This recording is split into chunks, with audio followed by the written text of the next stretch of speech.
Hello, welcome to Jason Says, the Naturopathic Vlog. We're going to do something quite exciting today. We're going to take some of these awesome vegetables, chop them up, and prepare it into a cauliflower rice dish for you. I remember as a kid, I used to come home and I used to ask my parents, like, I really want to be involved in some kind of sporting activity or something like that. My parents at the time were like, we don't have the money to put you in sports or whatnot, so your mother's going to teach you how to cook. And when I was a kid, it used to bother me a lot because I'm like, why do I have to cook? Like, why all my friends are doing all these other things and I'm at home cooking with my mom? And what got me, what was interesting is over time I started to really enjoy cooking. My parents always used to tell me, if you like to eat, you gotta like to learn how to cook. You have to learn how to cook. You have to do it. So I just started learning how to do these things, and I'm gonna teach you some steps that my mom used to teach me when I was a kid. So when I was a kid, my mom was asking me, like, if you want to learn how to cook, you have to learn how to use knives. And at the time I was quite young. I was about 6 or 7 years old, and my mom said, okay, we're gonna teach you how to use a knife. And the knife I actually learned how to cut with was not the small knives or any of these other knives. It was this knife. This is the first knife I learned how to cut with when I was a kid. And you might think that's kind of crazy because it's such a big knife, and people, when they see the meat cleaver, they get scared because they're like, oh my gosh, it's so big, you're gonna hurt yourself. But the thing with the large knife, it's very hard to hurt yourself with this knife because your hand's so far away from the blade, and at the same time it's used for just very, very simple chopping technique. The knife I learned how to use last actually was the smaller paring knives, because these are the ones that are actually more prone to cutting yourself with. So there's lots of knives you can use during cooking and cutting, and some people are like, oh my gosh, I have to go out and buy a whole bunch of knives and learn how to use all of them, and it's so complicated. In reality, you don't need that many knives. You need something like this, you need something like this, and maybe something like this. But in the end, we're just going to cook with 2 or 3 of these knives, so we're not going to use a lot of the other ones. I'm going to show you how to do most of the stuff with the paring knife. Alright, so what we're going to do is we're going to start off by cutting some of the more simple vegetables first, and vegetables that you use all the time in stir fries. So the big ones, of course, are onion, garlic. Sometimes I use shallots. I like these a lot. They have a wonderful flavor to them and taste to them. And then also ginger. So we're going to show you just a couple different cutting techniques for different kinds of ways of preparing these things. And let's start. So I guess we'll start off with the garlic first. Real simple. You just put the knife in there and just open it up like that. So you just stick it in and just give it a quarter twist. So you pull the thing apart. There are many ways to cut garlic. There's so many ways people use and whatnot. Some people take the meat, tenderize and just smash it. That's one way you can easily do it, and just cut it this way. If people are scared of that, I'll do 2 different techniques. I'll use one with the paring knife and I'll do one with the meat cleaver. So meat cleaver, just take it, just hit it like that, and it opens it up right like that. So very simple, just comes right out of the shell. And you can take that knife and you can just chop it lengthwise, and then just very simple, and there you go. Another technique you can use is just with the paring knife.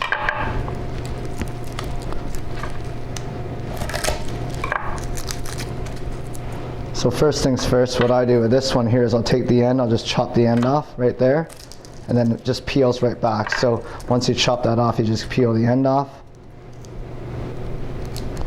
Sometimes you need to get in there and do that part there.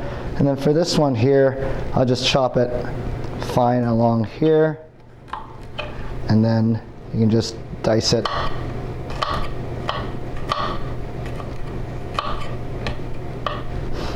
like that.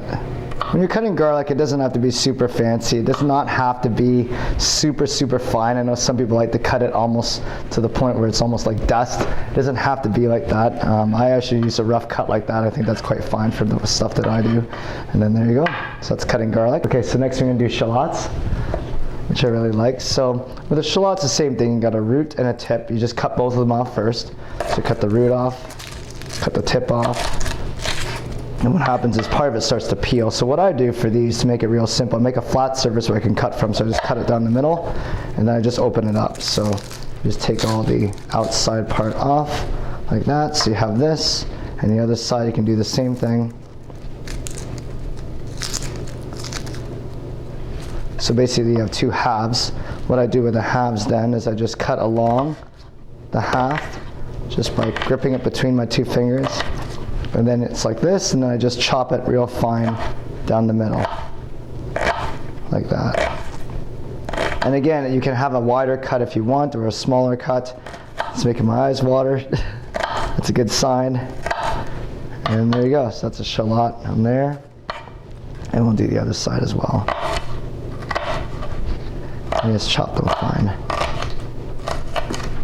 Okay, so you got shallots. So the next thing we're going to cut is ginger. Ginger is also a fantastic digestive support, and it's used in many, many kinds of stir fries, and it's great with many kinds of meats as well. So when you take the ginger, for me, I just break off a small piece of it. You don't need the whole thing. And when you have the ginger piece like this, there's many ways to cut ginger as well, but basically you de-skin it first, so you just cut it, the ends off of it. And sometimes what I'll do is I'll cut into a smaller piece I can work with, like something like this. And I just do a rough cut. I don't even take it through a grater or anything like that. I just roughly cut the skin off of it so you have a piece like that. Then what I do is, again, I also chop it down the middle. Sometimes I turn it over here, chop it like that. So now it's kind of like this. I just hold it in one piece and I just chop it super fine down the middle. There you go, and that's ginger, okay? So ginger is great. You can have it in small pieces like this. You can have it in large pieces. It doesn't really matter. It depends on how you want to do it for your stir fry. For me, I just keep it in pieces like this, okay? So what we're gonna do right now is we're gonna cut up some peppers. Peppers, like I said, are part of the nightshade family. They can be inflammatory for some people, but they are fantastic to use in many kinds of stir fries and things like that. So we're going to do a couple things. So what we're going to do is we're going to cut up some orange and red and green peppers. I'm also going to cut up some jalapeno peppers as well. So let's start off with the jalapenos because these are fantastic. A lot of people sometimes bake with them. They add a lot of flavor to foods. Sometimes I'll just bake them and have them on the side with a bit of olive oil on them and some seasonings. So what you do is you just cut the top off. And again, you can cut it ring-wise, so you can cut it like this if you want, and kind of keep it in a ring form. I will do this if I'm doing an omelet, or if I'm doing, sometimes I do it with meats or stir fries, but I find this cut a little bit too big. So another way you can do it, again, you just kind of cut it down the middle, and you kind of cut it again, so you make almost like a crisscross pattern, then I just chop it like this. And I find it comes out a lot more fine. And easier to work with. So I'll use this in a stir fry, I use this with some meats and things like that. Another way you can do these, which I really love, is I'll just bake them. So you just cut the top off, and I just cut it right down the middle, and I open it up like that, and I'll just bake it literally like that. And you can put it right on top of meats and things. It also looks really cool. And when people eat, they get that nice kick. So it's fantastic. So again, a couple ways of doing peppers. All right, so now we're doing some cauliflower rice. This is a recipe that has been going around the internet a lot. It's pretty cool, actually. It's a way of making rice without having starch. So first off, I guess we start off with the cauliflower. So what you want to do is you just want to take the end off this thing.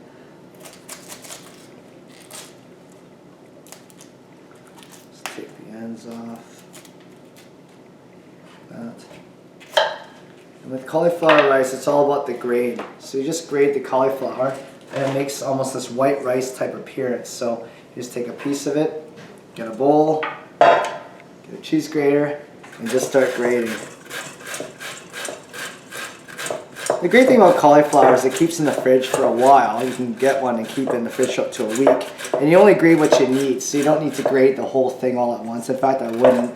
When I first started doing cauliflower rice, I thought it'd be cool just to pre-grate it. But I find the cauliflower goes kind of bad after a while because it opens up a lot of surface area. So what I do instead is I just grate as I need. And you get this kind of appearance in here. It looks kind of like that. So it's more of a rice consistency. Okay. Again, you don't have to get it super, super fine. If you really want, you can use a fine grade and spend a lot of time doing that. But for me, I just do a rough grade. So I'm going to chop up some cilantro. Again, a vegetable that some people love, some people don't like. I really love this stuff. Super easy to do. Just take a bunch and I literally just tear it right off.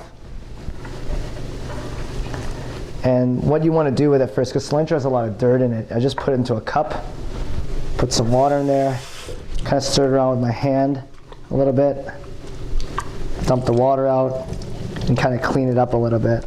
So very, very simple. You can let it soak in there if you want, but with time we just won't do that. To cut cilantro is really simple. You just make it into a ball, literally, like kind of mush it up in your hand, and just chop it really, really fine. It's so much easier to cut this way if you just hold it into a little ball and just chop it up and There you go, it's pretty much ready to go. You can just add it to any kind of food now, and we'll throw that into our cauliflower rice. So what we're doing is we got the pan heating up right now. We got the cauliflower rice, I guess you could say. We have some ingredients we're gonna add. So some of these things we chopped up earlier. We have some shallots, some garlic, some spring onions, a bit of ginger, and to spice it up, I mean, these are totally optional things for you. I got some jalapeno peppers I just chopped up right there. So just getting the pan a little bit warm. Couple cooking options you can do. You can use coconut oil, or you can use ghee. This is a ghee coconut mix. Just to make things real simple, we'll just use coconut oil. Coconut oil and ghee, they're both saturated fats. I know a lot of people get scared about cooking with saturated fat. They think it's gonna clog their arteries and make them ill. Saturated fat, these kinds are non-oxidizing saturated fats. They're fantastic for cooking and very, very safe for you. I also don't refrigerate them, so just keep them out all the time. So we have that there. So what we'll do is we just take a bit of the coconut oil. And again, I'm pretty liberal with my oil. I don't measure it out exactly. I just kind of do that. And I just put it right down. It melts pretty quickly. Stuff melts at like 20, 22, 23 degrees pretty much. So you put that in the pan. And usually I start with these things first. So I'll start with the garlic and the shallots, and I just kind of throw it all together. Again, some people don't like having a lot of ingredients. Some people like having a lot. I like having a lot because I love the flavor, but again, it totally depends on your taste and preference. So when the pan's hot, I just literally take it and I kind of just throw it right into the thing.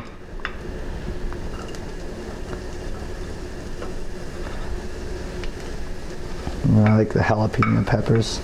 So you just throw it right in. You don't want to stir fry it too much, you just let it sit. So you want to just lightly brown it a little bit, so it's just sauteing a little bit. Yeah, it smells fantastic. You get that aroma coming out of it, it's great. Even at this stage, people are like, wow, it smells so good, oh my gosh. It's that allium in these plants when they come out, it has that wonderful aroma. So you just want to let the onions sweat. If you notice they're starting to have that shiny look to them, that's kind of what you want. So you let it kind of come out a little bit. Now you don't want to overcook it too much. So what I'll do now at this point in time, I'll just kind of push everything over to the side, and then we just take our cauliflower rice and just throw it right in the pan. So here's where you want to let it sit for a little bit.